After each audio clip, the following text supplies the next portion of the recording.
What's going on, everybody? It's Johnny Boy, Joe Nathan, Chicken Fry, Jonathan Elliott Norman, JB, Stormin Norman, man, Cowboy. Think those are pretty much all the nicknames my friends would call me.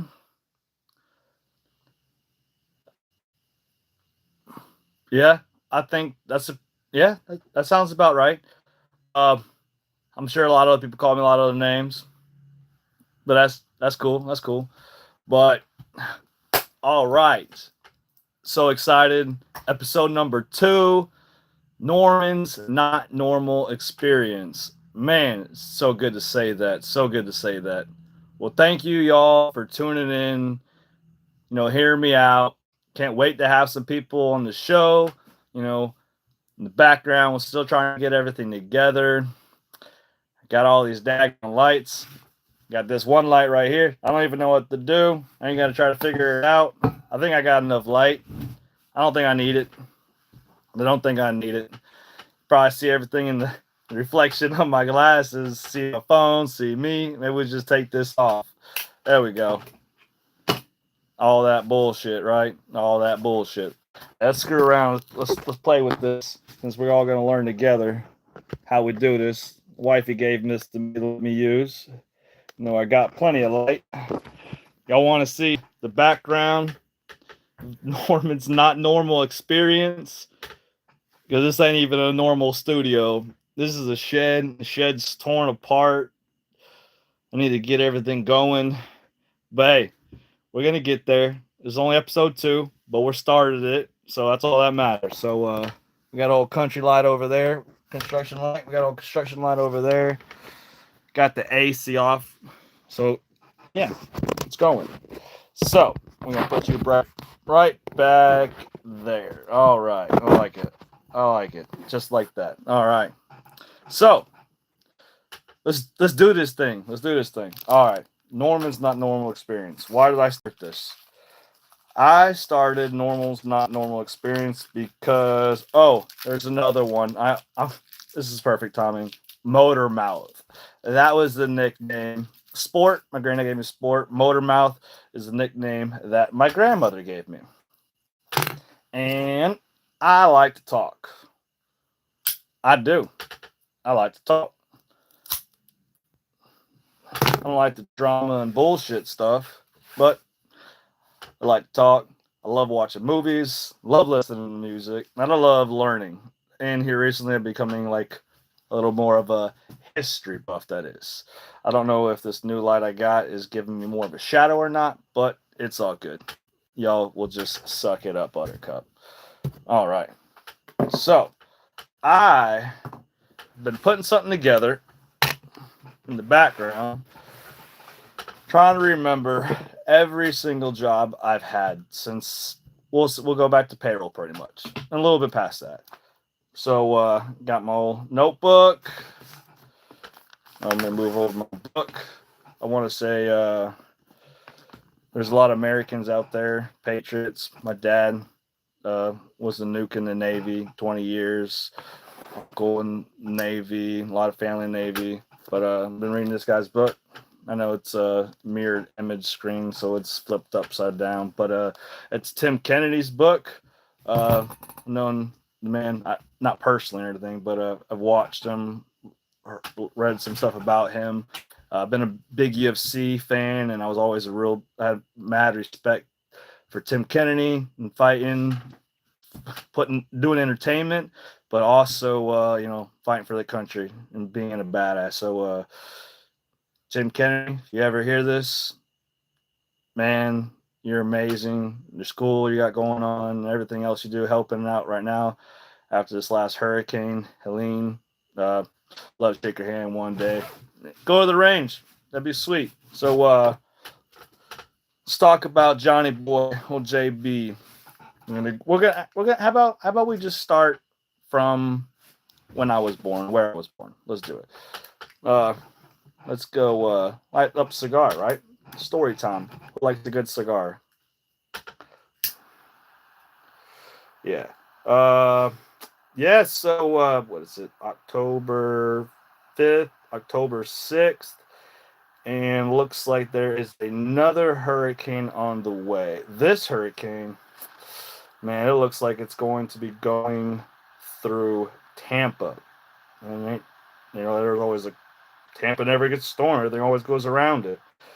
But they're saying it's going directly into Tampa Bay and like eyewall hitting like in Tampa. That's some scary stuff. And we're always going to get like 4 inches of rain before then. And it comes like Wednesday or whatever. Everything's gonna be saturated. Everything's gonna flood. If you're living down there, you just need to get out. I don't want to see these people. And it could happen the same thing that happened in like North Carolina. It's going to call biblical 1,000 year flood. And then you're going to have all the crazy conspiracy theorists. They're going to say, it's HARP and it's a direct energy weapons and weather manipulation. I believe that, no, I don't believe it. Weather manipulation is true. Remember back in the day when I saw that first movie, Flubber, the old one was the new Flubber. Yeah, that it's real. I don't know the extent of it. I've heard some stuff on Sean Ryan podcast about the Alaska stuff. I don't know, but I'm sure there's some truth into it.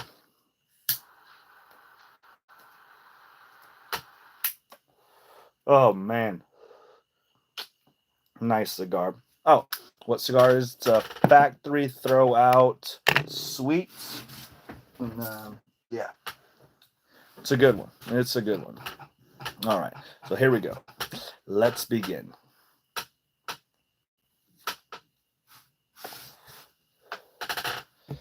All right. So I was born, like I said, Navy brat. I was born in Honolulu, Hawaii, at Tripler Army Medical Center. Lived between two volcanoes. That was a nuke in the Navy. Older sister was born Carolina, actually, North Carolina. My little sister was born in Hawaii too. My dad was out at sea a lot. My mom, Auntie Lauren, Uncle Rex. Uh, they're no longer together. That's sad. But they're our neighbors, and some people would say friends and neighbors sometimes are closer than family. So I call my Auntie Lauren, Uncle Rex, and they're like native from there. All right. So after that, I moved from Honolulu, Hawaii, to Kenosha, Wisconsin. Yes. Talk about a freaking climate shift. Uh, so Kenosha, Wisconsin, you ever seen the 70s show? Just became more famous and popular on the news because old Kyle Rittenhouse. Yeah. So I lived in Kenosha, Wisconsin, and eventually we moved to Pensacola in 2000. Kenosha, Wisconsin, I went to Roosevelt Elementary School. I walked to school, elementary school, uh, down down the alley. Hang a left, go to school, go to the bakery in the morning, get something to eat. Uh, School was great. I, for everything I remember, I really liked elementary school. I had some friends. Yeah, I was always a little guy. Always a little guy in elementary school. Always a little guy. But I was always very like athletic. I love to skate. Love to bike. All right, and then from Kenosha, Wisconsin. Oh yeah. By the way, Kenosha, Wisconsin. I'm a big cheesehead, big Packer fan. Yeah. One day I would love to be able to go bring my wife and my family to the Dells, and then on Sunday or Monday night or Thursday, then do the Dells over the weekend. I want to go to Green Bay game, and when it's snowing, I don't think Dells people are open then, but go somewhere and go to the Green Bay game, like as cold can be outside. It's some bucket list thing. One of the things I'm doing. Let me get a drink.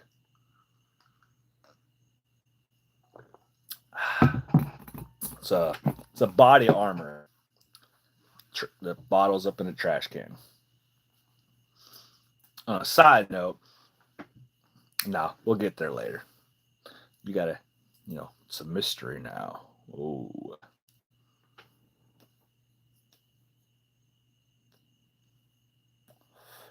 I wonder if people probably think it's annoying that I'm smoking a cigar because I'm not talking and I'm like engaging with you. Oh well, it's my show. Tune in, tune out. All right, so Kenosha, Wisconsin. We moved to Pensacola in 2000. Pensacola's got a huge piece of my heart. So does Hawaii. So does Kenosha, Wisconsin. I got the old Pensacola. It's actually Blue Angels Citizen Watch. Love it. Pensacola was the first place I flew. Airplane. Actually, the last place I flew airplane. But yeah, it's a Blue Angel Citizen Watch. Super freaking smart. It's got the Blue Angel logo on the back. Yeah, love that watch. Pensacola. A lot of history. A lot of history. Yeah, so I have some family there. So, we're there 2000. Went to Brentwood Brentwood Middle School. Brentwood Middle School. Oh, gotta go back. Roosevelt Elementary School is where I started to take speech therapy. Apparently, guidance counselors I've had from different middle schools and high school have asked me. I'm not a counselor, so maybe if you're a counselor and you're listening to this, maybe you could leave me a comment below and maybe say some things why. That counselors like, are you from the islands or somewhere, or you're born? Yeah, hello, why did I get you? More likely you picked it up there. I was like, okay, cool, interesting. So that's cool. Brentwood Middle School. Uh, First day of school. I think that winter before I went home with my granddad, and granddad. I remember we were in town somewhere. I think we went to Foley to the outlet stores. We moved there. My granddad came to town, and I think so. Well, my granddad just gave me a pair of boots. I remember I was with my granddad. And he said he didn't fit them or something, and he gave them to me. And apparently, I think they're a little big, but I wore them. Wore them first day of school at Brentwood Middle School. Brentwood Middle School, great school. Let's just be honest and say facts. Brentwood, uh, that's probably predominant. I don't know. I don't know percentage wise. 30 to 40% white people and different cultures and ethnic groups. I don't know. Good school. Have a lot of friends. Still some there. I got jumped at Brentwood. Oh, JP, why'd you get jumped? Oh, I got jumped. Kid asked me for my food at school. Well, I was like, oh, yeah. I was also called Brett Favre too there, and I got the name Cowboy from Brentwood Middle School. So I was always pretty quick. Could run with the brothers and pretty athletic. Could throw football. And I was, Packer fan. Brett Favre, huge fan. Reggie White was my favorite player on the Packers, and always will be. I got his jersey. He spoke and gave a sermon at a church I was going to for assembly, I think. Yeah, so I got jumped by 6 people, all black, but this has nothing to do with race. And if you bring anything to race about it, you can just shut up. Well, I guess it does have something to do with race, but it was a lie.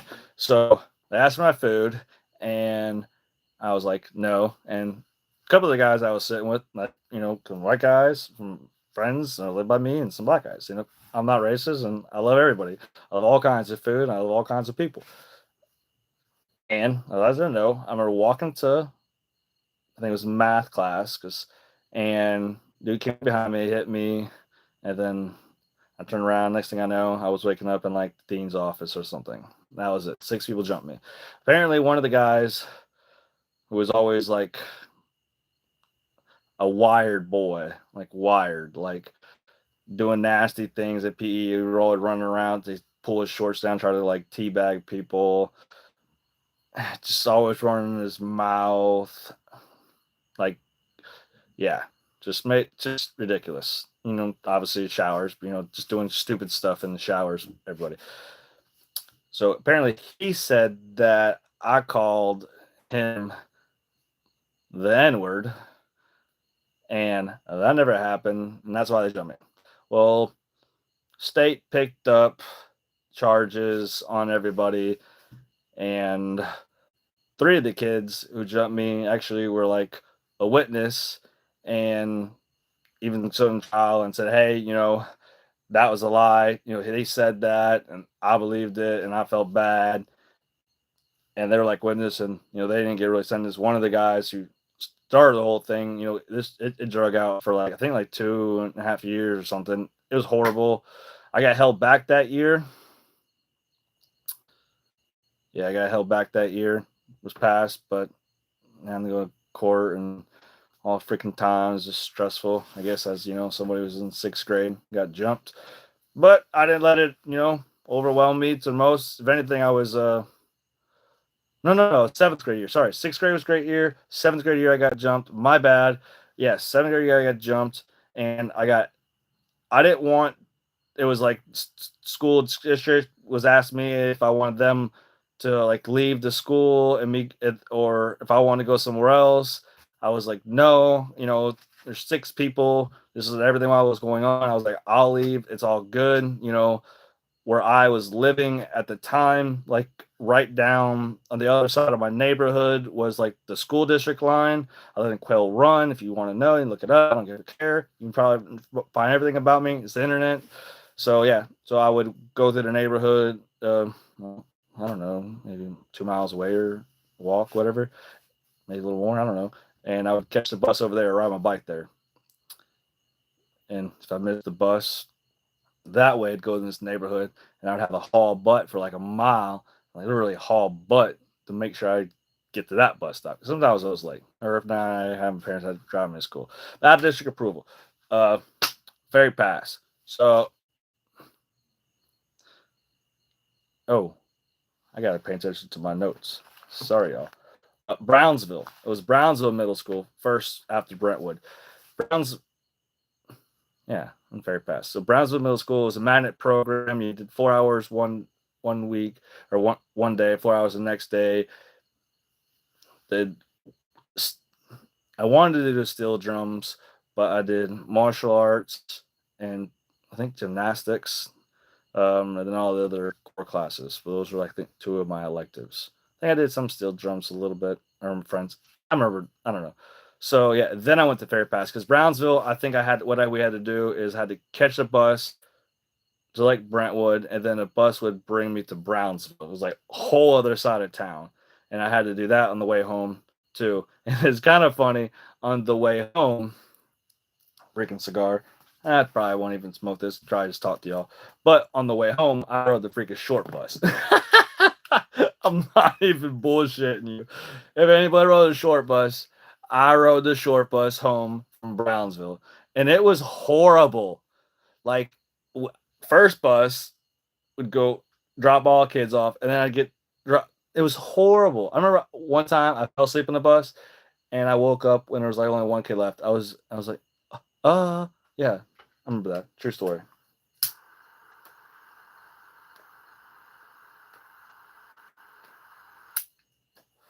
So part of the reason why I wanted to do this podcast because I wanted to like my family, my friends can listen to this, and maybe people who I work with can know more about me.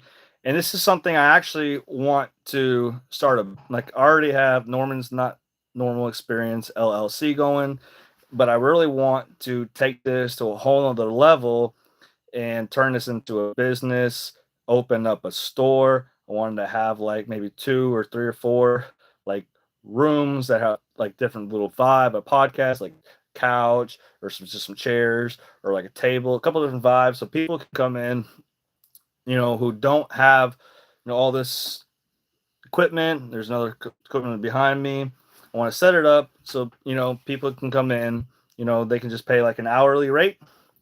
And, if we want to do all the editing for them or, give them the card, they can, and then people who, let's say, hey, I want to do this, want to use that room, once a week or twice a week at this, have time slots so people can, choose a room, book the room, And if you want to become a member, you'll get better benefits. A member fee. The member fee is going to give you a lesser rate. It's also going to give you you're going to get like a little bit more time for that, and some other benefits. If you're running a company, there'll be shout outs and helping in marketing off the podcast, and banners sometimes. Maybe you know in the store or on our website and stuff like that. So that is Norman's not normal experience. I want to be able to give other people a platform so they can talk about their experiences, and I think it'd be really cool.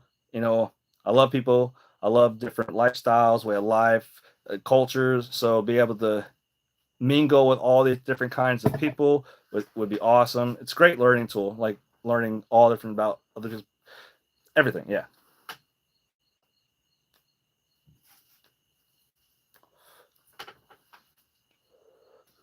Some always people say was like you're just like dyslexic or something, or you have autism. I don't know. I'm just JB. JB.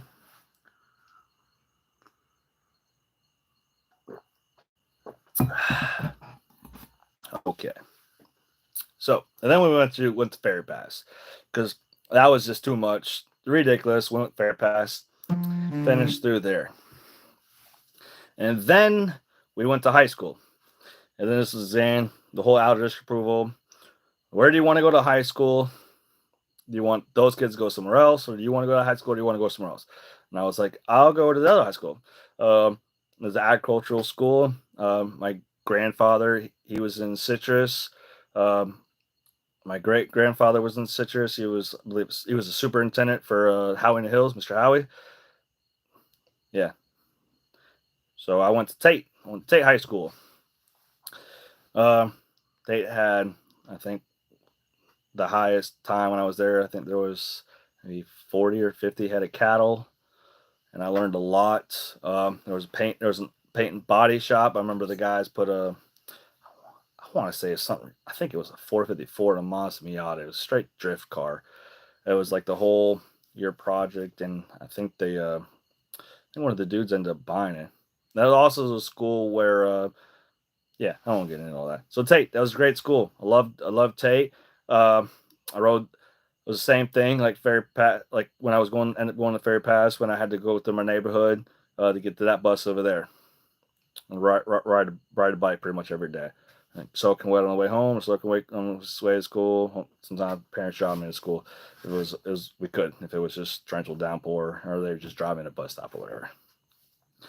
All right, but that just got yeah we got stopped out of district approval. I kid you not. Story of my life. This is stuff that always happens to me. We were told that I was filling up the bus versus kids that were in the district, and I had to come up with my own transportation there. I was not driving, so I went to Woodham, which is cool because everybody who lived in my neighborhood on my side of the streets and stuff like that, they all went to Woodham. Even the kids who lived like almost at you know uh, Gotti Lane and Kempstrand, um, that were going to Tate on the other side, and the other guys are going to Woodham. So hey, let's go to Woodham. That's where that's my best friends are pretty much going. So let's go.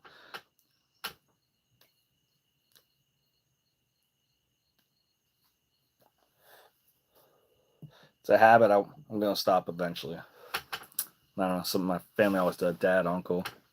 Yeah. So went to Woodham. Woodham's last year was '07, and then it turned into a elementary school. No, sorry, went to a middle school. And I remember going my junior prom. The only prom I went to was my junior prom, and it was 007. If you went to Woodham High School and you went to prom, for junior prom in '07, shout out. Put it in the comment. Put it in the comment. All right.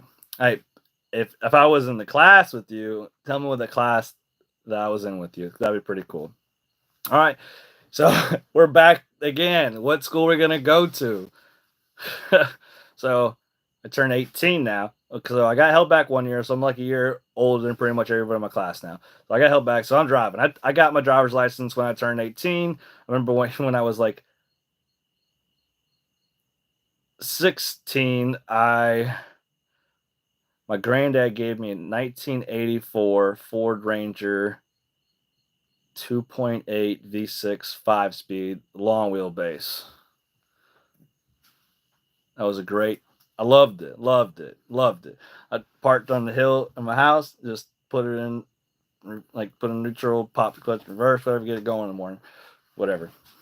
Yeah, went to all the beach. That, oh my goodness, I love the truck. I ended up sanding it down. It was like forest green. Up sanding it down, a primer, and did it gray. But I didn't start driving until I was 18. I didn't get my license until 18. And so I got my license, and it's my senior year. I'm going back to Tate. I remember telling everybody I was going to come back to Tate and finish my senior year. Like I told people I was like, I'm gonna start driving. I'm gonna go back to Tate. Even, it wasn't like that. I didn't love Woodham and everything, but just like my first 2 years in high school were at Tate, and I made a lot of friends, and I wanted to go back there and graduate from there. So that's that's what happened. And crazy or not, I don't know 100% fact that if Woodham would have closed, if I would have went to Tate, because I was making like great friendships with people and stuff like that. And when you start seeing these people every day, you know the other place you were going to, your job, kind of gets pushed aside a little bit. It's just how it is in life. So yeah, and we're just gonna be honest. I took the reading FCAT like I think 3 or 4 times, so I passed it. Math one passed the first time. I got a 91 out of no 92 out of a 99 in a national reference test in math. I always loved math. Always was slow in reading in the English. It takes me sometimes, maybe sometimes, depends on what it is, more time to understand something. But when I understand something and I apply myself, I usually, not usually, but sometimes I excel versus other people who just plateau. Uh, I like to analyze stuff, very analytical. Um, Maybe that's why maybe it takes more time for me to learn stuff, because I break things down. I bring backwards to forwards, forwards to backwards, and I don't know. And always when in school doing math, I would do things my way, like how I could understand how to do it and get the right answer. But I wouldn't get 100 in a daggone test. I get the right answer. I wasn't cheating. I just did my math like how I did it, and it worked.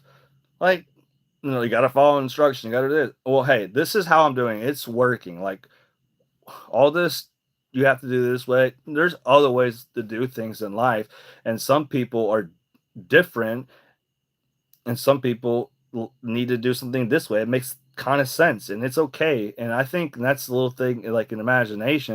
And when you start telling kids or people how to do something, and they're already doing something, then there's nothing wrong with it. But don't push it on them. If they're doing it, like, great, okay, then like understand that maybe you can teach other kids or coworkers or whatever, kind of that. So yeah, that was Tate. I ended up getting my diploma. I never walked. I always wanted to, but I never did. Yeah, whatever. Uh, I got my diploma in that summer. I went to Pensacola Junior College, and I need to get like a half a credit or something. It's stupid with like, I think electives. You have to have like certain electives, like foreign speech, um, and something like that.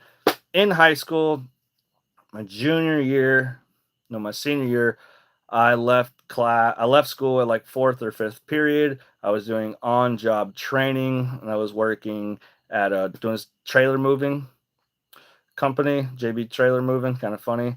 Buddy Ryan got me a job there. Worked him, and also was working at I believe it was a Burger King too, at the time. Get something to drink.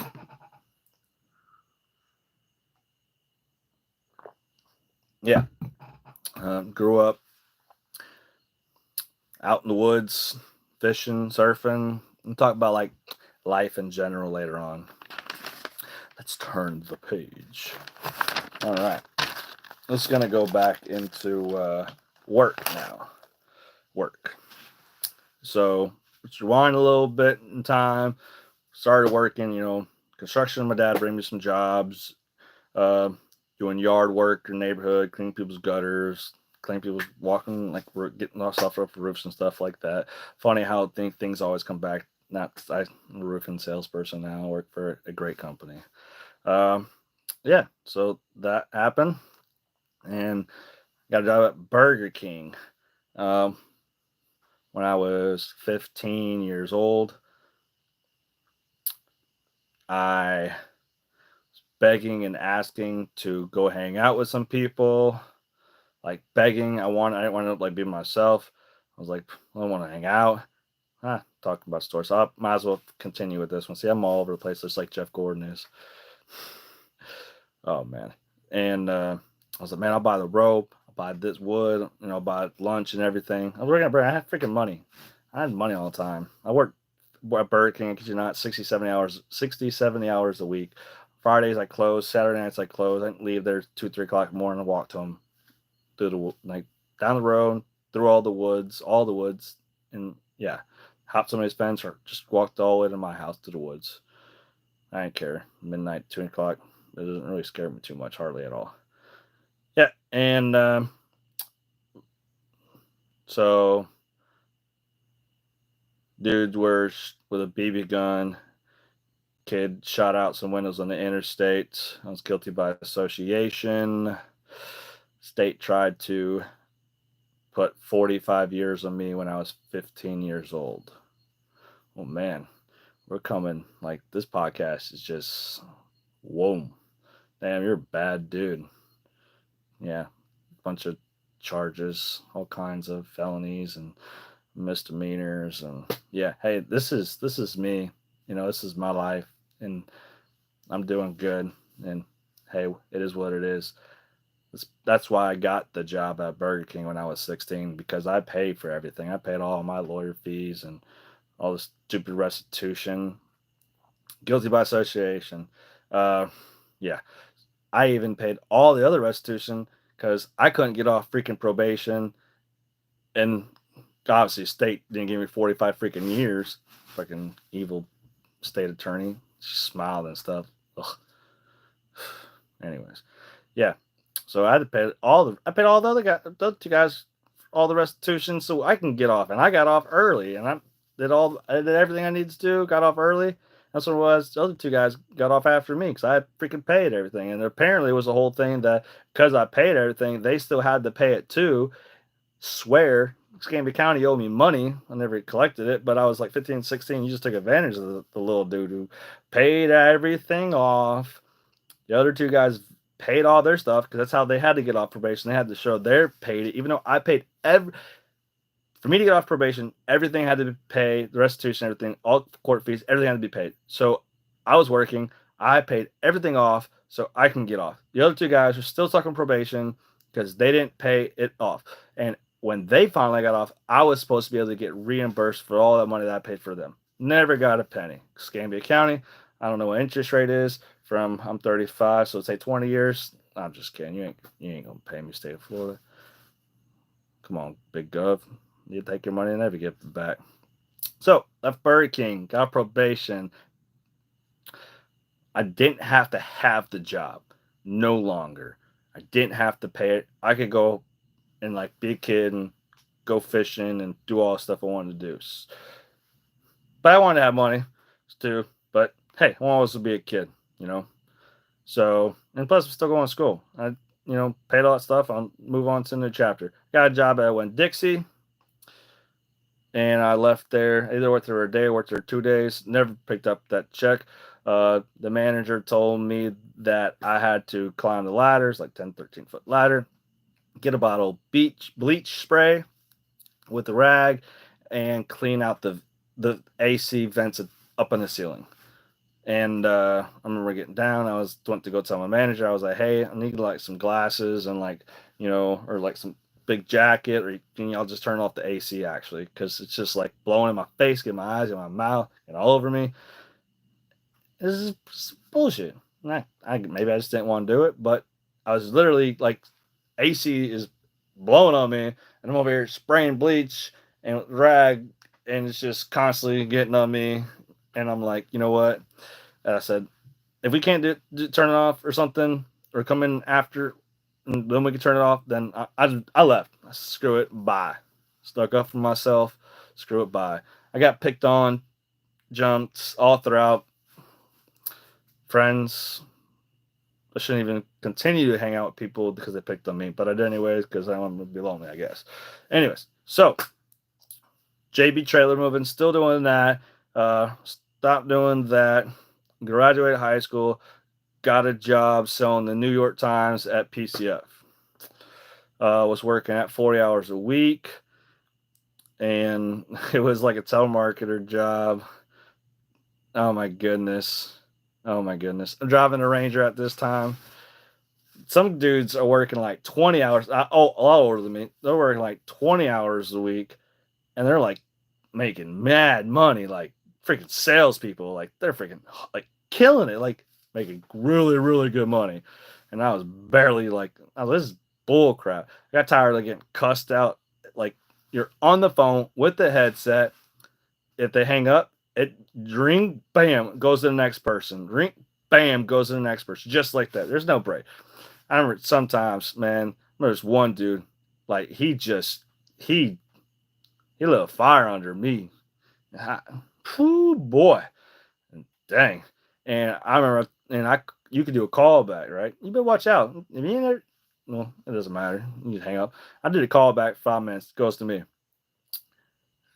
I told you not to call, man. I just want to let you know, man. Now, oh, excuse me. I got a wife, I got kids, man. I'm in college. I'm just, hey, you ain't gotta be that way. If you don't want to hang up, I call them back. I think it was like 2 minutes or something. I got written up for that. They were listening. I got tired of that shit, so I left. So started going back into construction like I did before. I got this job, buddy down the road. Richard got me this job, Phillips Masonry, brick mason, big ass custom homes, custom, big on the beach, on the bay, like nice, massive homes. We're doing brick, big homes, scaffolding, everything, hard work. I remember starting out as a brick mason. Was it Jerry Rice in the NFL? He was a brick mason, and that's how he always say it was a good catch from catching bricks, stuff like that. Man, you can't daggone put your hands in your pockets when you start. You just got nothing. You go to wash your hands, hot water is burning, and cold water is just freezing. Eventually, you get these mad calluses, and you're like, "Oh, I touch anything, light your hand on fire." Not really, but just crazy.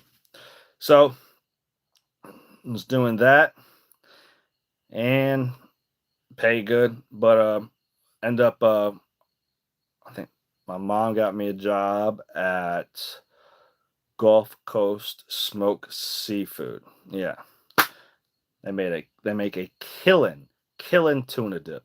An occasion tuna dip is out of this world. It was in like Sacred Heart Hospital diet, big thing. Tuna factory, man. I mean, like we would literally smoke like anywhere from like 800 to like 1,200 pounds of tuna. Sometimes we got to get big old loins. You got to cut bloodlines out, chop everything up, marinate everything overnight. No, not that'd be too long. Forget how many hours. I think sometimes we might marinate. Depends on what kind of what we got, where we got tuna from, and sometimes it's chopped up, and we would experiment sometimes with things and do other stuff. We also had salmon, but huge, massive rotisserie, guys, massive. Like this thing is gargantuan. I would love to have one. I love smoking like meat stuff right now too. And we just smoked some steaks on the grill. They were amazing tonight. Shout out to the wife for helping me cook dinner. I love her to death. So yeah, did that. Man, I got 8 tuna out the smoker, all salmon. Uh, dude, tuna, salmon, I could eat all day long. I still love it. I got smoked to die for. The dip, it was made, and if we had all of our orders caught up, all of the stuff mixed, pre-packaged or in the buckets or in individual or in big ones. If everything was done. We just straight chill. We could sleep, play games, do whatever. And while stuff's smoking, everything's clean, everything's spot, everything's done, every 100%. Places were cool, owners were awesome. They bring us out to eat. It was great, and left there, and I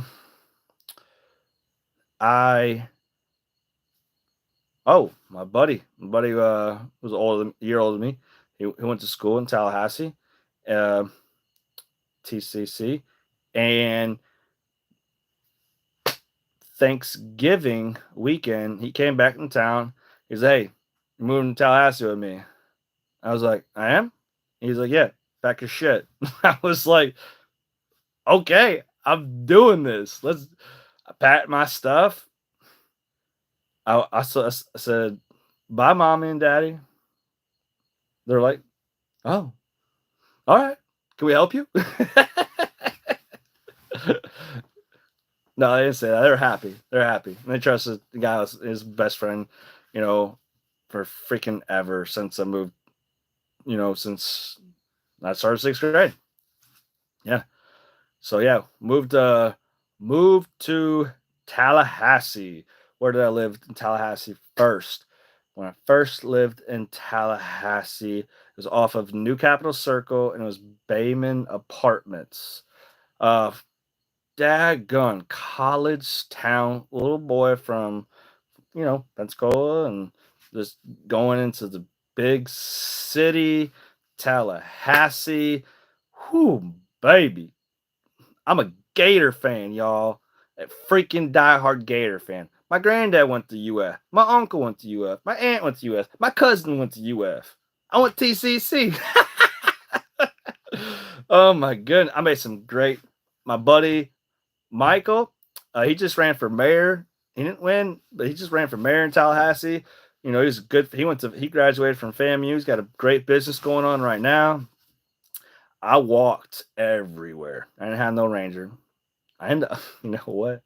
Yeah, I didn't bring the Ranger. I was just having too many problems with that. I just left it. I ended up getting a scooter. Oh my God. I'm saying this. Yeah, I got a scooter, y'all. It's a fly scooter. And it was a high compression. Like it's a good compression one. I forget what it was, but I think it was a 49C or 50cc, but high compression. It's 49C. You don't have to have like the license for it. Everybody was in Tallahassee's got one. Every at UF, big. I imagine a lot of big college universities. A lot of people have scooters. It's easy to get around town.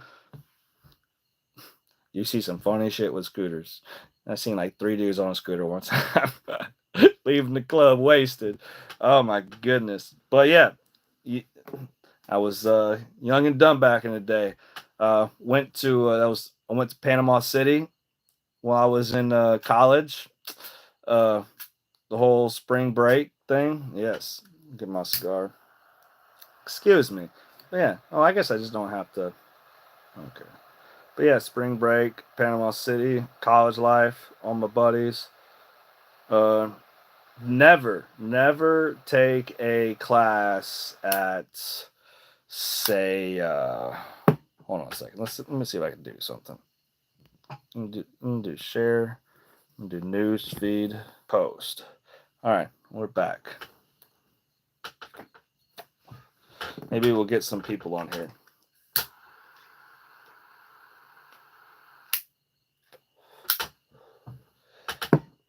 So yeah, Tallahassee, Banyan Bay Apartments. Before I got a scooter, I walked everywhere. Rode a longboard. Sector 9. North Capitol Circle is very, very, very hilly. I try to get a job freaking everywhere. I try to get a job at Lockheed Martin as data entry clerk. Was not going into construction. I was in school. I need to get a job, do school, and I ended up getting a job at I tried so hard to get a job at Chick-fil-A. I had 3 interviews. if anybody here is listening to this who applied for Chick-fil-A or has a job at Chick-fil-A, how hard was it for you? There's like tests, 3 different interviews. I was never late. I walk in 45 minutes to, to Chick-fil-A to try to get that job, even in the rain for all these interviews. Like, that's just what I always do. Never got that job. But I got a job farther down the road. It's like 55 minutes from my house or apartment, and I got a job at Taco Bell. Yeah, yeah. College life, a job at Taco Bell.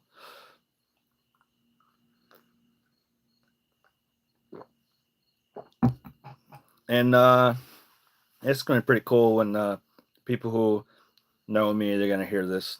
I can't wait for other people when I have my business going that they could do the same thing.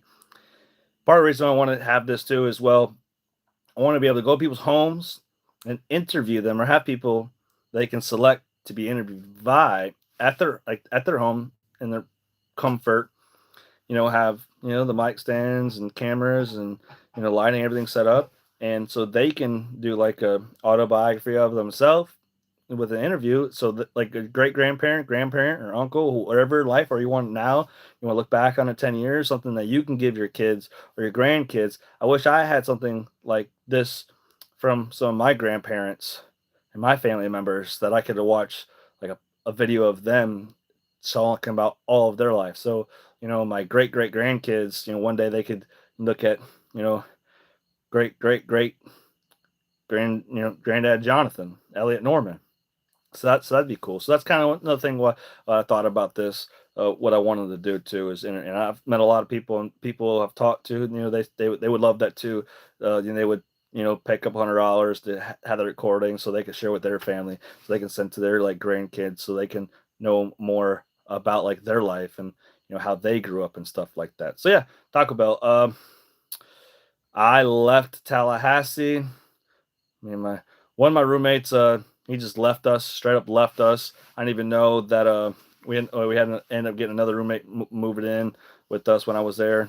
But Chris, his dad was number 2 in the DOD, and he was stationed in Germany. And Chris went through, he was in Germany throughout 9/11, all kinds of story about Audubon and all. Yeah, so yeah, Mike, he was from Alexandria, Egypt. Yeah, best friend. Shout out to Mike and Chris and AJ, all 3 roommates. So yeah, but Chris left. Mike and neighbor Sean, they were getting a new place, and nobody like really wanted to talking about like all getting like a place. And well, no, that might have been the second time. Yeah, it was the second. No, that's still yeah. But I remember I was super sick. Hey, by the way, if you go to fast food, people have cold or sick, they're probably still working, have fever, going to work, take medicine. Like people have to pay their bills. So they're gonna go to work. They're gonna take medicine. Wash your hands. Try to, wear a mask. I went sick. I went to work sick. I still go to work sick. This is what you do. Fucking man up. And on the way home one day, little like I said, like 55 minutes to an hour. Walk home some days. I'm closing at Taco Bell, so 2, 3 o'clock in the morning, and cop pulled me over. Thought I was drunk, but I didn't look at my uniform, man. Just freaking got left to wear. I'm sick, man, throwing up. He gave me a ride, all the way home, and it was in the back, but all the way to the apartment complex, and I I was like, this isn't for me, man. I'm gonna go join the military. So mom picked me up, went back to Pensacola. Time to flip the book. You're going in reverse in the book too, by the way. I went started at where I work now and went backwards. So it's kind of funny. So yeah, went to go join the military, and ended up going through all the MEPS, ASFAB. I think I got a 71 on my ASFAB or something like that. I forget exactly. I was looking at going as a lightweight vehicle mechanic. uh, but I ended up having a waiver because stuff that happened to me a long time ago, uh, the legal trouble stuff that I got in, and so I had waiver. The guy approved me to go in. He actually, I was like super good shape. I was always hunting and fishing. Good shot. He said, "Hey, how about you go in as an engineer and maybe try out for like special force, something like that." So I was all over it. Like I said, family in the military, my dad, my uncle.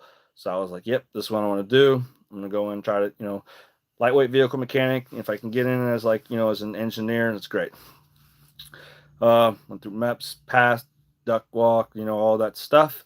Uh, didn't pick my MOS. Obviously, you're going to computer, see what's available. And that's when you pick. But my recruiter house burnt down. Fortunately, some dogs died in the fire too. And all of all my stuff,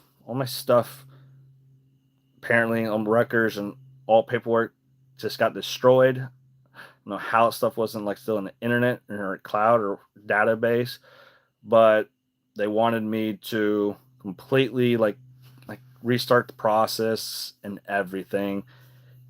And I seen what military did with like my dad, and I was like, whatever, whatever. I'm gonna go back to school. So I ended up moving back to Tallahassee because I was like, this is horrible. Like I tried everything I could, got approved, was getting ready to like, but then it happened. And I was pissed. I was pissed. Do all this again. So I went back to Tallahassee. I went this time. I lived off of Pensacola Street, and this is the time I went to TCC. That's right. The first time I was just working. That's right. 100%. I was just working. I wasn't going to school then. This time I was working. Nah, so long ago. This is why I gotta like do this and remember stuff and write it down. Because when you start bringing up the past, everything starts coming to you. And it's a good thing to talk about this so you don't forget all that stuff. So yeah, when TCC, never take a 7 a.m. class. No, yeah, Mike, I was doing his homework, but yeah, never take 7 a.m. class in college. Yeah, don't do it. But yeah, same thing happened. So I ended up moving. Granddad picked me up, and I started to go to school. I worked at Burger King when I went to college there. Yeah, worked at Burger fast food again. Walked an hour to work every single day. Worked at Burger King. Yeah, hour there every daggone day. An hour back if I missed the bus, whatever. No bus on the way home. I was always late. Um, that's fun, man. Where I was living, it was a little like ghetto area, but it was great. I loved it. Loved the people. Loved it's a lot of, and plus it was like right down the road from all the clubs and stuff like that. So yeah, can't go wrong with that. So it was Central Florida and staying at my granddad's house in Yalaha, and I'm going to Lake Sumter State College.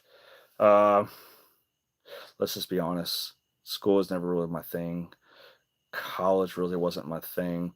So that's when I started going in Leesburg to the recruiter and started talking to the military again. I was like, you know what? This school is not going to work. You know, it's not for me. I want to join the military. That's what I wanted to do. I was passionate about. So I gave it a go. It was great freaking shape again. Amazing freaking shape. I wish I was in that kind of shape again. I'm gonna get there again. Uh, I was working at Mission Inn at that time, golf course. Was end up being in charge of 77 carts, and I mowed the greens in the morning and worried about my carts. Never washed carts, just serviced them. It was the best, just one of the coolest jobs I had. Like literally, some days I was just drive a golf cart around. Like someone in the course break down and switch them out and have a little trailer thing and pick up theirs, move tee boxes. Just it was amazing. It was amazing. Some days, sometimes it's hard, when it's not really in season, when Goslin's season. Yeah, it's we're doing green stuff, we're hey, it's doing sidewalks, sand pits. Yeah, it can be some work. And not all the time was peachy. I came up with an idea at Mission Inn. You can look back. You can go to the website. You actually see pictures of me on the website. If you look hard enough, you know where to look. But I got Mission Inn, How in the Hills to start a garden. Yeah, that was all me. It was all Jonathan. So we started. So I talked to my Paul superintendent. And I was, hey, start this garden, and he came. It was freaking massive, massive garden, massive garden. Yeah, we'll talk about some stories at Mission Inn later in the past. Some fun stories. Paul, he was getting in my face. He had little man syndrome, and remember I drove my foot wrote a line in the sand. And I was like, Paul, you cross this, that's it. That's it. Like he was getting on me, pushed me one time, shoved me. That's when I did the line. And as he crossed this, that's it. It's on. And he's like, go home. It's like, all right. Came back to work next day. He tried to talk to me. I was like, please, not right now. Just let me just come back later. It's still hot. And he came back this time with his wife. His wife talked to me. His wife made him sleep on the couch that night, and he was sorry. Yeah, and moved on. It was great. Got in an accident at work there. A hydraulic line on a three-wheeler for the rakes. Hydraulic line busted. High pressure sprayed me in the face, scratched my cornea. Crazier or not, one of the superintendents, Levi, was like less than like 2 minutes away. He was there. I didn't call for nobody. He saw me. It daggone hurt. He picked me up in the, excuse me, picked me up in, I think it was riding like Gate or something like that. Brought me to the bathroom, washed my eyes out. It's freaking burning. Can't freaking see. And then I remember filling up my shirt with water and I just put my face in it, just like ice cold. He hauled butt all the way to like where the office was. He brought me to the hospital and workers' comp thing. And they were like, oh, you got to go see a workers' comp doctor. And I was like, no, I'm not. I'm going to see a specialist. This is my freaking vision. I'm seeing a specialist. Like, I'm not seeing no bootleg, nothing. I want the best of the best. This is my vision. Oh, the whole military thing. I got approved, went through MEPS, looked great. I was going to go into 100%. It was special forces. I was going in as an engineer again. I went to MEPS that time in Tampa, the place across the street, little Cuban cafe. In MEPS, there's a little pool table thing at the end. When I went to MEPS there, I was kind of made a joke I got already did one time. So at the duck walk thing, I brought some boxers, and the boxers that said county jail inmate and had the number on it. And that was the boxers and your group of guys got to do a duck walk stuff and bend over and cough and all that other crap. But and then one of the guys, he like drill instructor or something, like got on my ass about that. Like, you think this is funny? It's a Game Boy. Like, I was like, oh shit. Like, my bad, dude. I also went there sunburnt. Do not do that. If you're trying to go into the military, do not get sunburnt before you go to MEPS. It's a form of skin cancer. That's bad. You get delayed. I wasn't going there to sign up. I said to get my waiver thing resolved and get approved. So I had to forget the lieutenant colonel had to give me approval. I did get that approval, and he's the one. He's 100%. He was like, "You're going to go into special forces. You got to get the test. Got to do this." We had everything mapped out. This is horrible. This is God's work, maybe. My recruiter on one of the paperwork that was sent as an official document all the way up to, I guess, to DC. That was the last final approval, and it was 100% going to get approved because the lieutenant colonel, it's his word. I was going to go. One of the documents that got sent off in the waiver showed that one of the charges was from a year ago. Was from a year. Like I just recently got that freaking charge. 100%. And when it was an accident, because it was an official document, it got denied at the higher ups. Because of that, even though it was an accident, there was like a 6-month holding period. You had to wait to restart. Lieutenant Colonel, he called me. He broke the news to me over the phone. He was like, "I'm so sorry." He was so pissed. So pissed. I was so livid too. He was like, "I want you to come down to the recruiter's office. I want to talk." I was like, I do not want you to give up on your plan. He said, "I wanted you to stay in the gym, staying in shape, and doing everything." I met him at the recruiter's office. Like, this is 2 times now. Like, I was like, why? Why me? Why? Why again? Why? I want to do this. Like, this is what I want to do. I want to go to the military. I want to join special forces. I want to be an engineer. Like, I can do this. I'm a freaking good shot. I'm super athletic. Whatever. I know for a fact I can do this. And throughout life, like, football was a little guy, but it didn't matter. I would do it. I'd freaking go through anything. I'll get it done. I'll get it done. I'm not There ain't no fucking quitting me. So go to the recruiter's office. Lieutenant Colonel with all the recruiters there. The head recruiter, he cussed every single person out that was ever involved with this. He told every single guy, head guy of the office, to get out and run and don't come back until I call you. And me and him just sat and talked. This guy was a freaking stud. If this guy ever listens to this podcast, I would love to talk to this guy, know more about him. This this guy. My recruiter was freaking stud too. This man koi fish and never did bench press, but freaking rock out like 5 is just good as saying. But he made those guys run. So upset, he was so mad that this would happen because it was a mistake that they just couldn't resolve because it's the process. Follow the process. And he was so upset to go in the military that because it was a simple mistake and it's not even doesn't even match the actual charges in the records, but it was just like a typo. But he'd check on me every now and then. But I talked to some pastors, some friends, and people were like, "Hey, maybe it's I'm baptized, Father, Son, Holy Spirit. I know I gotta quit smoking cigars, stuff like that. Like drinking, that's pretty much done. That's not going no more. Earlier this year, 3 months, pretty much stopped drinking. Had a couple, 3 surgeries, whole bunch of crazy stuff, up roller coaster ride, medication, all kinds of things. So I recently stopped drinking again for a while, and yeah, no, I don't plan on even going back. But yeah, military thing was horrible. Pastor, I was like, man, maybe it's God just saying, hey, maybe this is not your path. It's not your path. So I want to go back since then, but one of those things like, hey,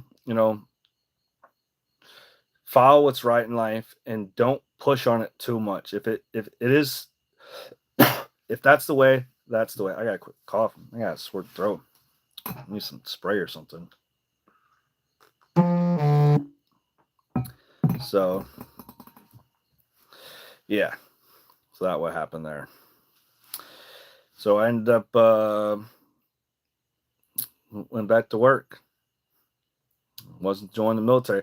Oh, wasn't able to go to my older sister's wedding because I was supposed to be going to basic training. Right, it was going to be in August, I believe. My older sister was getting married in Jamaica under a water fountain on a cruise, and I didn't get to go to my older sister's wedding because I was supposed to go to basic training.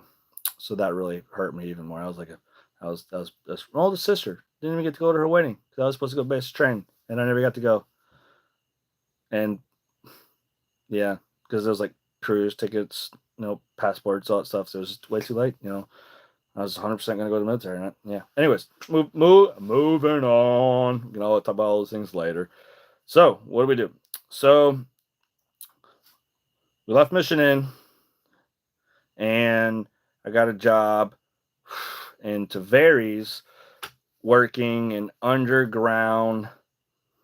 So like storm and sewer ones, concrete ones. Every now and then people go down there and clean them out. They spray a Raven, like a plastic polymer, 2 parts A, 1 part B, around the whole thing.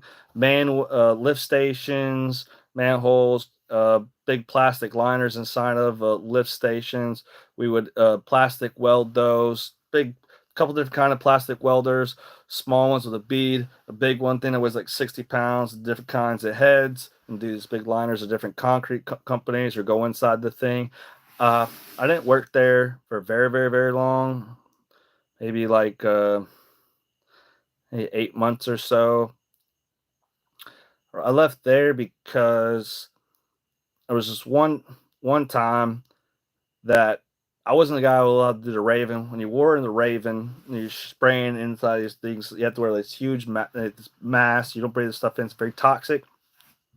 You spray it on there, and you have to tape all like the bells and every pumps and everything down there. Well, the guy who was spraying, he forgot to cut off all the tape when he came out, and so Hey, they're, hey, just go down there, Jonathan, and get all the stuff. Just wear a little, just a little paper mask, like a N95 or whatever. I didn't know anything. I was like, okay. Had to cut all the duct tape and paper off the thing to bring it all back. So get in the harness, they drop me down, and I start like losing like my breath, and I start getting this headache, and I start screaming like, let me up, and brought my shirt over me, and I was like passing out. I was messed up bad, bad for a couple days. They planned I didn't go to work the next day. Next day after that, I ended up going back to work, but I got tired fucking getting down nasty, shitty ass manhole lift stations, having to pressure wash shit, clean off. That's Tyvek soup. That's how I probably got fucking sick, probably from shit. Literally, probably I got sick probably from shit. I know for a fact it bacteria and all that shit. That's disgusting. So yeah, that Raven thing, that that's OSHA. The guys didn't care. Like I breathed some horrible stuff in, horrible stuff in. I'm sure I probably lost a couple brain cells there. Oh yeah, who knows? I got some marbles though. So and from there I left, worked at oh, I got a 91 Z28 then. Yeah, buddy. Bought it from Orlando. Had what is it? A TPI 305 TPI tune port injection. It was all white. 91 Z28 had the wing in the back. They only made that body style 91, 92. All leather, all power. T tops. She was my baby. We would go, son. We would go. Mm. So I left Central Florida to go back to Pensacola, and I drove that thing down there, and I talked to my buddy Ryan. That's where I went to live with. I went there on actually. I didn't even. Oh no, I was still working at that company. No, I don't know. No, I think I was. I did. That was some shady shit, JB. I was working there. Yeah, I did. 100% facts. So I got a job. I went down there, buddy Ryan. I was like, hey, I went down there for like with work clothes on like a Thursday or something. It's supposed to go back to work Monday, and I think this was also when daylight saving times was too. Yes, it was. It was daylight saving times that when went down there. So I told my buddy Ryan, get me a job this weekend. I'll stay here. I'll stay here. We'll come back. We'll go get my stuff later and we'll move back down. So he's working at Air Design, plumbing and electric and all stuff in Pensacola. And the owner of Air Design has a 1,000-acre pine tree farm out Walnut Hill. Little facts: pine cones takes 2 years to develop. In the green, you big old branch and you get big boom lifts and you go up there and knock them out. You don't hit the branches because then the little baby ones fall too, and you'll get in a lot of trouble. And I'm not afraid of heights, so I was at the top. People are afraid of heights. They're on the ground picking up cones, and then you're also picking up hay barrels. Baling hay barrels. You're out there for a while, and it's out in the country. I got 30-06 on my back, and just picking hay barrels up or doing pine cones. And if we see a deer, we shoot the deer, we cook the deer, we hunt out there before work, after work. The old guy was literally like the owner of Arizona, who had a 1,000-acre pine tree farm, said that he'd rather drive a tractor than have sex. Literally, he's probably like 75, 76. But so yeah, so that was an awesome job. I got hired like on the spot, due to all my work ethic, and I was a go getter, and so I got a job and worked there for a few months or whatever, and then eventually went to uh, where his company was Arizona, and I got into plumbing. Um, we would drive to work every day in the morning with my wife. Hey babe, it's my first person on my YouTube. It's live as a comment. Hey, this is crazy. This is cool. I'm glad you are the first person in my podcast. It's got one day be live. I won't even be able to read all this stuff, like all the comments. I'll have like admin people. But yeah, we gotta continue. We gotta continue. So Arizona, daggone all kinds of plumbing. Started doing well. My granddad, he's in farming, a couple hundred acres of citrus. So I was always in Michigan. So I was on heavy equipment all kinds of times. So I was natural heavy equipment. So do heavy equipment there. Worked at we did an academy. A bunch of Adams homes, spec homes like crazy. That was most things. Rough out, trim outs, stack outs. Thing I did the most. Oh yeah, it's gonna be a long one, babe. This is a podcast. It's a long form podcast. This is what we do in this type of things. So yeah, Adam Holmes. I end up. Well, I like to say graduated from the roughing to the trim out crew, and we do trim outs. I'm hourly, but trim outs were. I was a helper. Trim outs were great, man. Get in there, and just it was fast too. Like do a toilet in a couple minutes, put sink down, do peak trap. He's out there doing hot water here, knocking things out. We're great, man. Pick everything in the morning, and then like you might drive an hour, hour and a half to the job site. Do all this is a lot of residential. Did some commercial work too, Walmart's, restaurants, Aquatherm, PVC, CPVC, PEX, all kinds of different stuff. And it was good. It was a good job. I liked it. Got slow though. Commercial, residential work ended up getting slow. They're cutting hours, so I was doing more like commercial. Commercial got slow, laying people off. So my hours went down. So I got to. Then I didn't like. I need to go more hours. So I got a job. Ryan State, obviously, he was there for a long, long, long, long time. He was like one of the big guys in the company. He was on 100% like the welding side. I was not on the welding side. We didn't work together every day because we didn't like we were roommates. We weren't gonna like work every day too together. We did sometimes though, a lot. So I ended up getting into low voltage and doing alarm systems for residential houses on the beach. Uh, End up getting job or do like restaurants, hooking up like doing TVs, speakers, like big flat TVs, whole bunch of TVs in a restaurant, whole bunch of speakers in the ceilings, wireless access points, routers, cameras, everything low voltage. It was a cool job. I'd go to this house or somewhere, 3-story house on the water, and work there for a couple days by myself. Run all the low voltage. So your fires like red wire, one wire all the way around. Have little bags. I liked it. It was cool. It was a cool thing. And it was a quality first alarm. And then I ended up changing. Went to a different company. I got tired of that guy was cool, but I don't know. He's a big druggie too. And that guy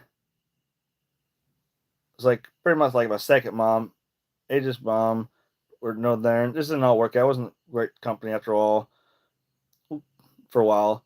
So I got a job, a couple job offers within one day. Oh, I don't have breaks between jobs. I resigned and then got that job literally the next day with help from my buddy AJ. He's like, hey, I know someone that'll hire you. Go over here. All right, cool. Got the job. Uh, so, and from there, a job at Brocco Electric. I had a couple jobs within first one day. You know, no friends. It's a lot in life. If you know people, things happen. So, buddy Austin was like, hey, you can get a job with me. You can do an overhead lines. We do a little bit of travel. You'll be my driver. You'll be my driver. Big truck. Just gotta bring your printout and tickets. You'll be a driver. And my brother-in-law, he was like, I don't know why you don't text back on here. Yeah, doing podcast. We got 3 people here now. So working at Brocco Electric, underground electrical, the dark world of the electrical field. Duck bank, son, in the dirt, running wire. You got tie wire thing on your hand, pliers, running the conduit. Oh my goodness. Out hard work, son. Hot. Big old duck bait, concrete. The dark world of electrical field. Commercial. Navy Federal. Everyone in Pensacola, Navy Federal. Worked a massive job site. And then, I got to go inside, start working. Thumbs up. Make sure y'all thumbs up. So doing the dark side of the electrical world, go inside, start running Romat, doing some trim out stuff. And then we ended up I got a couple buddies job there, mad overtime, working really good. In between the decks, so like the floors, right? When you got to run hot, so it's all rebar and concrete. I ain't kidding you. When I tell you at like 6:30, 7 o'clock in the morning, when you take your shirt and you put it in the ice chest and you put it on, and that's how you start your day. That's how you start your day. Because it's up there, 140 degrees with the heat gun. You're going to burn up. Everything is hot. Long sleeve hoodie, like rebar, you're burning. You're tie wire and putting conduit and get ready for the concrete to pour so they can go up to the next floor. Excuse me while I light my cigar. This is fun. I love this. It's like having a podcast. This is a podcast, but it's a solo podcast right now. We're going to graduate. We're going to get there. Or bring my wife on. Or my wife that's in the comment section. We could just get my other mic and you just come in here too. The people would probably love you. You're good looking. This guy, he's a hot mess express.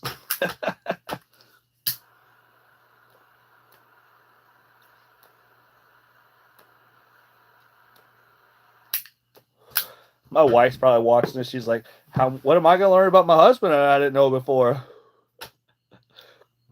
Hey, you should all, you know what? Like, share, subscribe, right? Come on, like, share, subscribe. What does Andre Friseller, the guy, say? He say, this is a free show. We just like you to, how does he say? Like, pay it forward or whatever. Share the show. Share the show. Yeah. Alex, whatever, Friseller, whatever. So, yeah, Brocco Electric, hot. Great. Learned so much. My brother-in-law was journeyman. My dad actually taught at Brocco Electric's like school and taught the journeyman program there. So yeah, it's pretty cool. Dad was a nuke in the Navy. So had some roommates and got tired of roommates. No, if you have roommates, make sure you have more than one bathroom, especially when you're sharing roommates with a family. Great friends, but moved.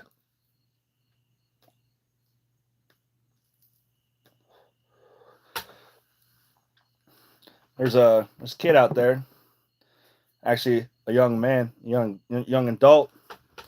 named RJ. RJ, ever watch this show? Love you, little man. So that's why I got named Johnny Boy from him. Couldn't say Jonathan. Say John. Say so. JB Johnny Boy. So moved to had 93 F-150 5-speed 5.0 regular cab XLT. Loved that daggone truck. 5-speed 4-wheel drive. Is either take my boat. I had a what was it 91 Chaparral. No, that was the first boat. No, that boat was a Wellcraft. It was a Wellcraft. 19-foot Wellcraft with the cuddy cabin. Yeah. Yep. With the inboard 350 or 305. I forget exactly. It was either take the boat, put all my stuff in the boat, in my truck, drive down here, or get rid of a lot of stuff with that. Yeah, with the boat, or get a trailer. So I gave the boat to my buddy, and I got a trailer, and I drove all the way to Mount Dora in my 1993, truck. Wasn't the best. It got me here though. Broke down about an hour away, overheated when it was getting morning, and overheated like one more time. Eventually got where I needed to go. Finally, I was happy. So I needed to get a job. My dad got me a job. This guy, Welker Electric. The day after, go to move him outdoor. I go drive the U-Haul trailer to the U-Haul, drop it off. Clack, clack, clack, clack, clack, clack, clack, clack, clack, clack, clack, clack, clack. What happened? What happened? Dead in the water. Couldn't do nothing. Figure out what it was. I could drive. It was okay. Yeah, it worked. So it was the transfer case. Transfer case for 4-wheel drive. No oil and chain broke. Thank you, God, that I got all the way to Mount Dora from Pensacola, and the day after, I kid you not, less than I don't know, maybe less than 500 yards away, the truck breaks down. Is that not an act of God that I got there? What if that happened on the interstate or something like that? Pensacola to Mount Dora is a long freaking drive. It's amazing. So yeah, got a job at Welker's Electric.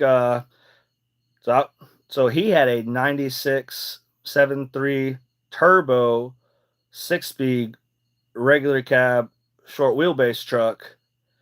I freaking love that truck. He bought that truck from a kid who moved from Alaska down to Florida. Sold the truck.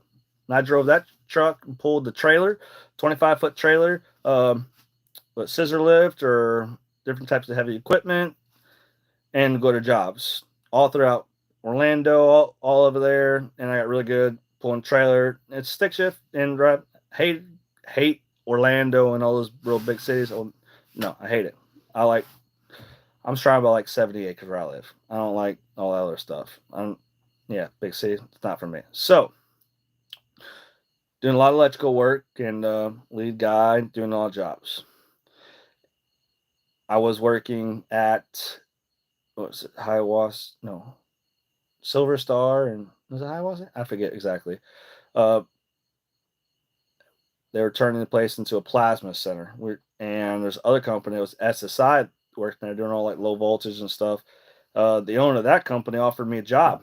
He loved my work. He told me for like weeks or month, whatever, however long while we were working at the job, and he offered me a job. He's like, hey, you're doing electrical work. Could really use someone with more expertise for doing some of our electrical work as well. We could. I love your work or your work ethic. You're always a really nice guy.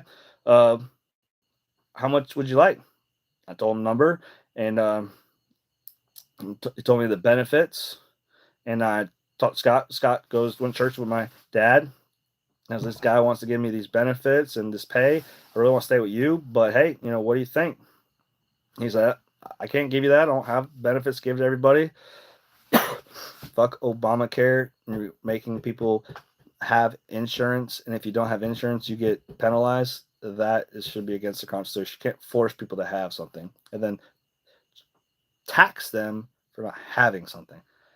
That sounds criminal to me. Sounds like a way to just steal people's money and put them in jail if they don't pay. So yeah, got a job at SSI, uh, low voltage layout, pipe work. Job at Jimmy Fallon. Ended up working. I used to drive past this hospital. It's this massive hospital building in Apopka every single day. I was, I'm gonna get a job there one day. I am. I'm gonna get a job. I don't know how, but I'm gonna get a job there. I want to work. I want to work at another big. I used to like working at real big commercial jobs. Just love it. You know, a couple hundred guys on the job site at least. Just love working those big commercial jobs. You know, meet all people, see all these kinds of trades. My great grandfather did all kinds of trades. You know, AC, engineering, door stuff, mechanic stuff, welding. I have all of his tools right over here on the other side of the shed.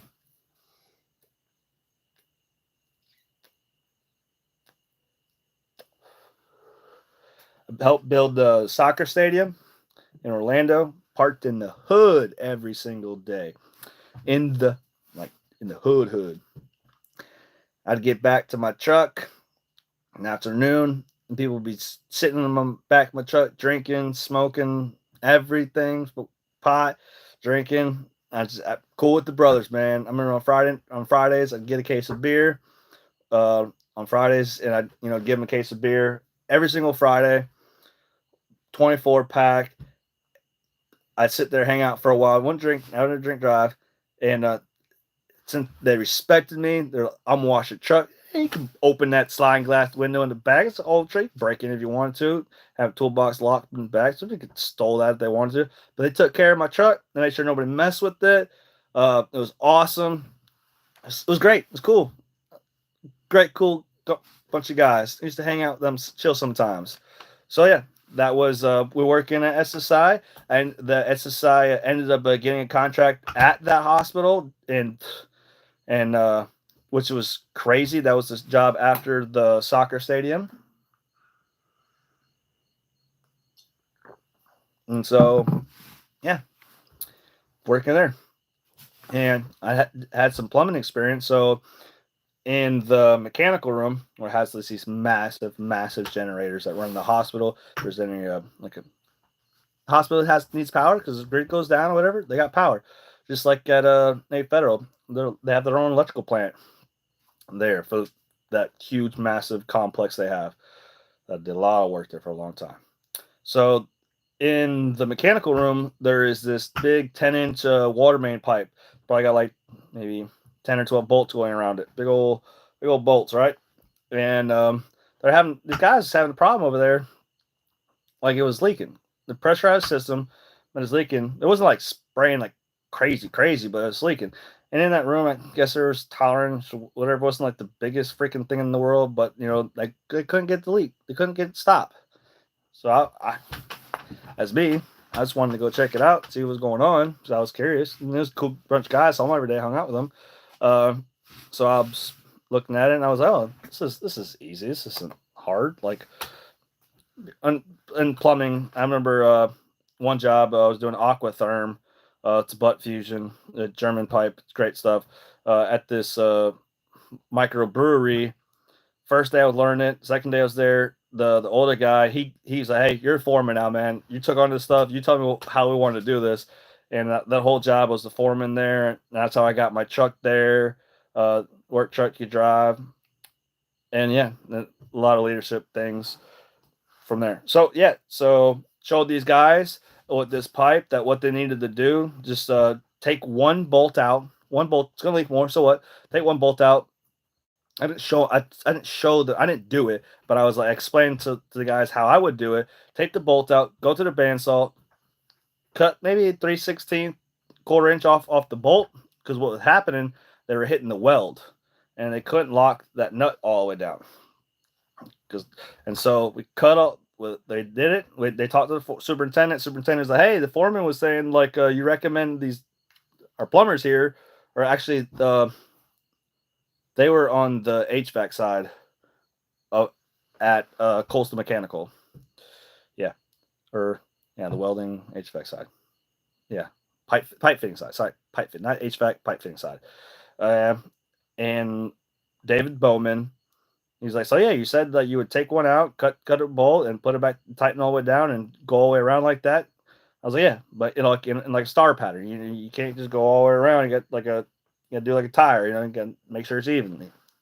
He's like, let's do it, me and you. I was like, yeah. He's like, do that at lunch. I was like, yeah. I'll talk to my boss, tell him to do it at lunch. He's like, sure. That thought was kind of cool. That was gonna help out. Obviously, I'm doing my own thing, so I helped. We did it at lunch, stopped the leak. The guy was like, "How do you know I'll do this, man? Like, why are you doing electrical work if you could do the plumbing and stuff?" I was like, "That's just how life happens." So he offered me a job. So what do you want? Had pretty much same benefits, and I asked for $4 more than what I was making. He didn't know exactly what I was making, and I said a fib, and I lied, and he gave it to me. He said, "I'll give you that, and then after 90 days, I'll give you $1.50 to raise." I was like, man, cool, calm, cool, collective. I got the job. I got the $4 raise that we thought was, I guess, what I was making or whatever. I ended up getting the raise. After those 90 days, I was not on his side. I was on the plumbing side because that's more stuff that I did. So that's where they put me. And funny or not, we're doing aquatherm there. People are getting certifications. I was like, I could show you a video of me doing this. Here's microbrewery, me testing and everything in Navarre, Florida. That thing is on Instagram. That video is probably gone now. Yeah, I think I have a phone that might have the data in there. I just don't have a battery for that phone. Maybe I can get it live. Old note. So yeah, working at Coastal Mechanical. Their site planner, David, older guy, biker guy, white, had huge mustache. So he left as a site planner, and they needed one as a site planner there. Order all materials, make sure everybody has their materials, clock people in, clock people out. Just unloading loads from trucks, helping using the lull to push material up on like the roofs and other things. Just logistical work and just a lot of stuff. So I asked for the job. Wasn't one of the oldest people there, or wasn't uh, the best. Didn't have all the plumbing knowledge like everybody else did, but I had a lot. Like I was very could use heavy equipment. I knew how to do a lot of the plumbing. Um, a lot of the stuff just anchors in the wall. Hanging all thread and run wire, putting pipes, and just it wasn't hard. Well, hard work, but it's not like rocket science or anything. And the owners and foremans went around, talked to all the guys, and there's a couple other guys that are interested in the job too. I got the job. I became site planner for Coastal Mechanical at that project and two other projects. One, two, yeah, two other projects. Um, it was awesome. It was really doing good. Uh, I got to be able to clock in a half hour early, and I got to clock in a half hour uh, after clock out a half hour after everybody else. So I was getting an extra hour of overtime every single day. Is one of the things that I asked to do as a site planner. I was like, hey, as a site planner, the other guy just came in and clocked out just like everybody else did. But I was like, I want to be here, set everything up, make sure the guys are all clocked in. I hated having to be the guy. People show up late. I hadn't had to like tell my friends, hey, you're late, buddy. I hate having to do that, but it's part of my responsibility. I'm just gonna be fair to everybody. It is what it is. They all respected me. I was always like pizza party, bringing fruit for my guys. I think at one time I had like 50 guys that I was making sure they had all material, they know where they were going. I was ordering material, getting loads. I didn't have like a lunchtime. Like I loved it. I love being able to like help everybody do everything. So yeah, it was cool. So I ended up with Scott Welk, I went down to a Mason place, but with this one, I went to Miami. Well, it's Kissimmee Hospital there, but I went to a big job down in Miami. Worked there for a while. It was the Davis Morton job. No, Roberts and Morton. The public hospital was Brassville Glory. I did a bunch of other jobs for them too. But so because that job got slow and I wasn't really so much needed there. Everything else was we're almost done there. Things are wrapping up. The hospital is getting ready to pretty much open. Fire department they took over everything else. So a lot of people got laid off. Some people got offered if you want to go. They had some jig jobs coming up in Orlando and some other hospitals. But at the time, it was like, hey, we have a job for you. You want to go down to Miami? And so one of the things with Miami, nobody wanted to drive. I volunteered to drive the van down there every single. We would leave on Sunday and we would drive back from Miami on Fridays. It would suck that we weren't allowed to have any overtime, but sometimes there was a job we could get in and work on Saturdays in town. It was hardly ever, but it was like a Monday. So drive down there. So I got uh, paid to drive, and we stayed at a different hotel every single weekend. I got paid to drive from the hotel to the job site. If you ever drove in Miami, it sucks. It absolutely sucks. Everybody's got broken fenders. You better have good brakes in Miami. That's all I got to say. You better have daggone good brakes. So, yeah, I was doing that for a long time and down in Miami, and so that job is not needing as much people. Sorry, the light from my camera went off and has some more shadows aggravate me a little bit. Need to get some more light and stuff in here fixed up. So doing that and then getting laid off. It just works so slow. They only keep the best, be at the top. So I got laid off. It was a bummer. I remember that day. It was in the morning. I was so pissed. I went to the gas station. I got a case of beer. I started drinking. But yeah, I got a job right away. One of my friends that I had known from Coastal, he went to the company. Oh, changing the paper. Going to the next. He worked at a company called Golf Mechanical. So and his parents worked there, and golf started at one location, Eustis, and got big, and then moved to Leesburg. Golf Mechanical, actually, if you don't know this, Golf Mechanical, the first year the Pro Bowl went to Orlando, they actually sponsored the Pro Bowl. Golf Mechanical was a huge company. The last real big job I worked at Golf Mechanical was PCL JW Marriott as a site planner. Then as a site planner there as well. That was Orlando JW Marriott. I think that was like one of their big hotels or place, something for I forget. Yeah, huge job. One of the other site planners from a different job, a lady, her job was getting like she wasn't needed that job no more, and so they moved her to my job, and she was with the company a little longer than me, but I'm all like safety first. Safety first, that's very important in construction. And she wanted to start putting all this kind of stuff on top of the Connex trailer and other ways. And I was like, no, we're not. No, you're gonna get written up. Someone's gonna get written up. She's gonna get hurt. There's other things going on, and the people in the office, they understood there was getting the difficulties, and PCL like she ended up like getting. I was like, she got in trouble because something she did with that. Ended up work overtime like dwindled away at that job site. Then after when it got slowed down at that job site, it was huge on the news. People died. The scaffolding fell early in the morning. When it fell down, job site got closed down. All everybody came in, did their whole evaluation. So got super slow, and I wanted to work overtime and make good money. And my buddy, he offered me a job running heavy equipment, doing site work, and as much overtime as I wanted to. He was foreman, like just guys he worked with, and so I got a job at Blue Ox, doing underground utilities and hard work.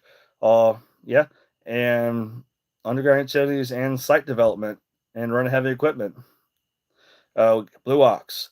So I was with like one team, and we'd go to job every day.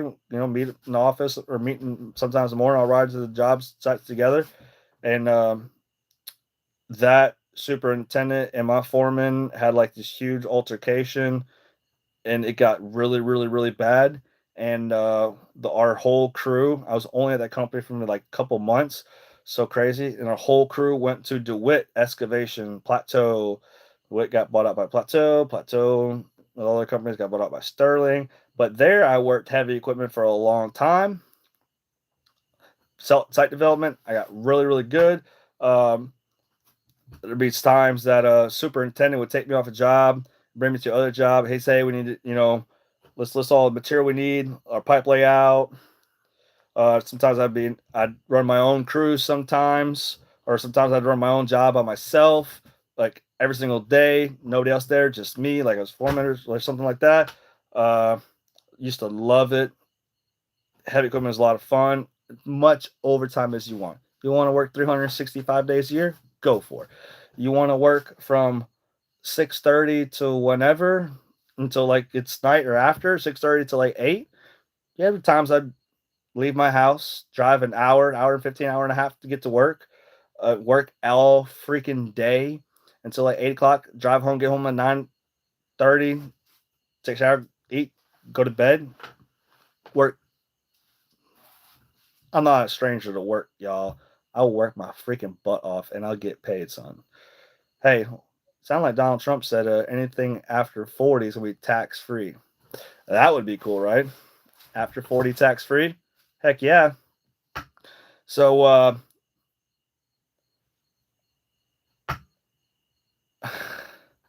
why'd I leave DeWitt? Why'd I leave DeWitt? Oh my goodness. Let's just say that sometimes when you have to pick up your foreman out of his truck and try to wake him up, I don't know. Some people just shouldn't drink on the job. And alcohol is a drug and it takes over people. And yeah. And one of my good buddies, Josh, got tired of being called racist remarks by people, and I got tired of people talking to him like that, and we got tired of all the drinking and owners and people and cocaine and taking advantage of people. One of my foremans died from alcohol. Yeah, safety is a big thing in my heart and me, and I'm safety first. You should always be safety first, and yeah. So I left the job there. Where was that job? The last job I left. Popka, wasn't Cisco. Across the street. Yeah, I forget exactly what job I left from there. Yeah, left. And got a job as installing shades. Shade brother was lead installer. Indoor shades, exterior shades, garage, stuff like that. Lead guy, make good money. I ended up getting a perianal abscess. At first, I didn't know what it was. My butt hurt. Butt hurt, JB. Yeah, and went to go to like clinic. They're like, oh, you might tear or something, and wasn't a hemorrhoid.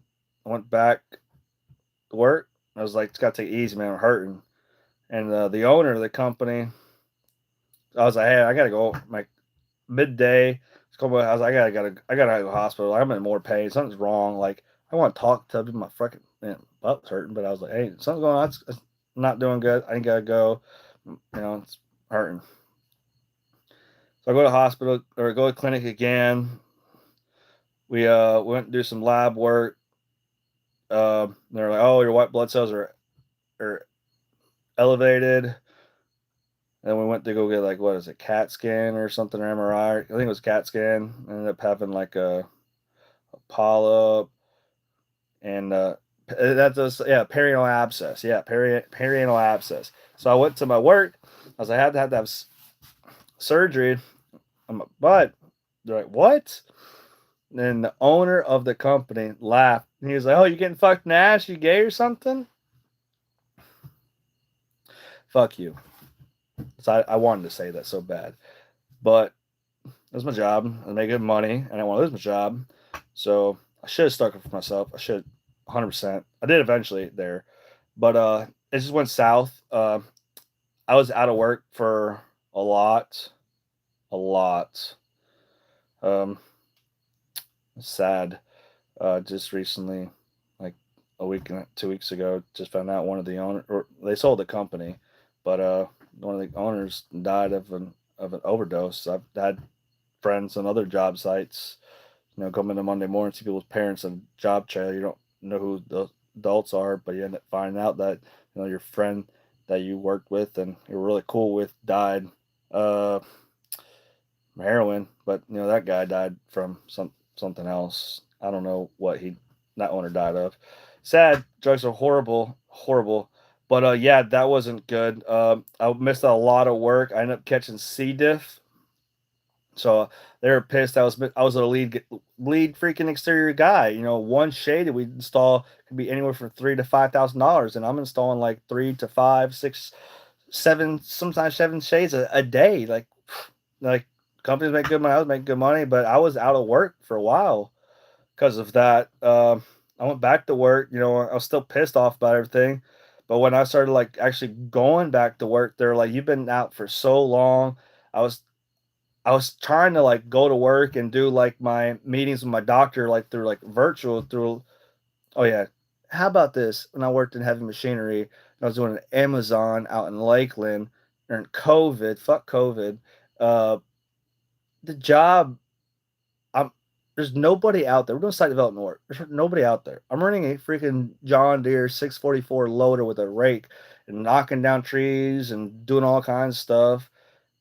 As one day, and the guy in the truck will pull up. Hey, where's your no have your mask on? Motherfucker, I am in a piece of equipment with the AC, listening to music, and I'm doing my job. There's nobody around. What the fuck you mean tell me to put my mask on? I don't believe in all that mass shit. I knew that I told my coworkers in like February that Universal shit was gonna get shut down before Universal and all that stuff got shut down because I knew that shit was happening in China and the whole Wuhan games and the shit in the Super Bowl. I knew that shit was coming. I knew it was gonna be bad. I told everybody and I called it. I was I'm gonna get it. Hopefully I don't die, but I'm eventually gonna get it. Fuck it. COVID not to kill people, but yeah, hold on, freak. Shit's gonna get monetized on YouTube already. COVID was a real thing. I'm not saying it wasn't. Um, like Donald Trump said, it came from China, right? I don't know. We're gonna put that one down there. So hopefully this YouTube channel will stay up. Sorry, YouTube. Not really. Fuck you, YouTube. Thank you for the platform, I guess. But what you do with people about this, it's sad. Yeah, that's why I always get banned on everything I talk about because I stick up for people myself. Yeah, so I left Shade Brothers.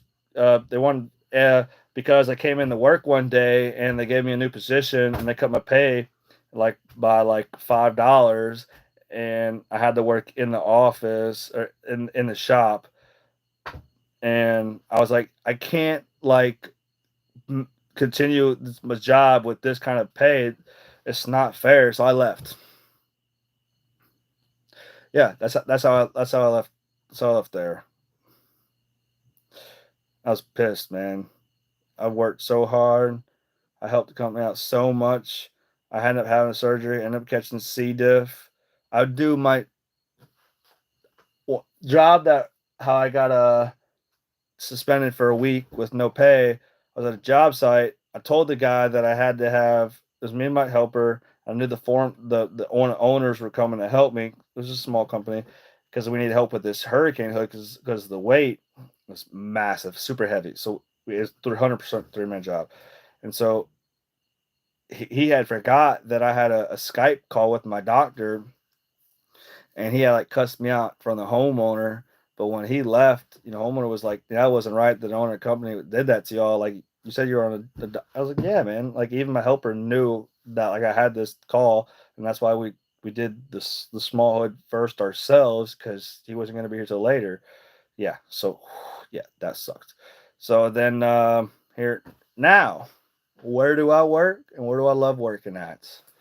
I work at this great company called Next Dimension Construction and Roofing, and I've been with the company for, well, I guess in February would be 3 years.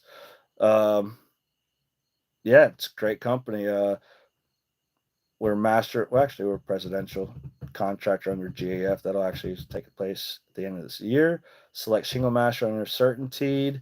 Um, we build homes. We do commercial, residential. We do a lot of work. Solar division, all. So it's a great company. I love where I was at. The first year that I worked at the company, started in that February. I became number one in sales. Number one in sales. Got a nice trophy. First real job ever in like sales, besides that whole New York Times stuff. I tried to get sales at Shea Brothers. They said, no, you don't have no sales experience. You're not gonna sell. You're not gonna be able to sell this stuff. Like, what are you talking about? Ha! Joke's on you, buddy. You lost out. Uh, so yeah, first year in sales was number one in sales. Second year in sales, number one in sales as well. Hey, the guy who can't talk right, selling roofs, number one in sales 2 years in a row. Pretty nice. Pretty nice. Pretty nice. Tap myself on the shoulder. Yeah. Uh, and then this year, great meeting. January 2nd, I fell off a roof, slid down 26 feet, and fell. So nice pitch roof, metal roof, slid down super fast right in front of one of the owners. Slid down, went from the edge of the roof to concrete, and some fractures. Had some surgeries. May 3 surgeries since May, and yeah, it's been a crazy year. A crazy year, to say the least. But I'm getting better, one step at a time. Gonna find a new PT place here soon. And it's great though. Take good care of me. I'm flying a drone now. Not getting all those steep roofs. Flying a drone till my leg heals up. Actually, they just took it out to Hollow Cream in Tampa. That was awesome. So yeah, been shooting, like, making my own commercials or putting it on the internet, on the websites, advertising. Old Johnny Boy, old JB. Uh, Sold some massive jobs. Sold the, well, not commercial anymore. Their jobs are bigger, but more so on the residential side. But I do sell some commercial roofs.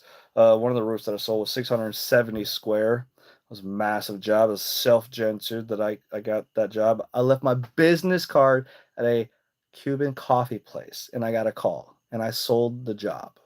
Now that I went up against competition, I've sold some other big jobs as well. But yeah, I love.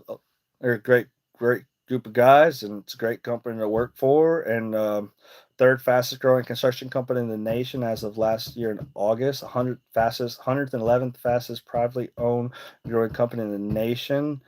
Yeah. You want to get a roof? You want to get backed by 25-year workmanship warranty by GF or Certainty? Pick your product. We'll install it. You get a warranty back 25 years if you want it. So it's amazing. How many companies can say they can offer that?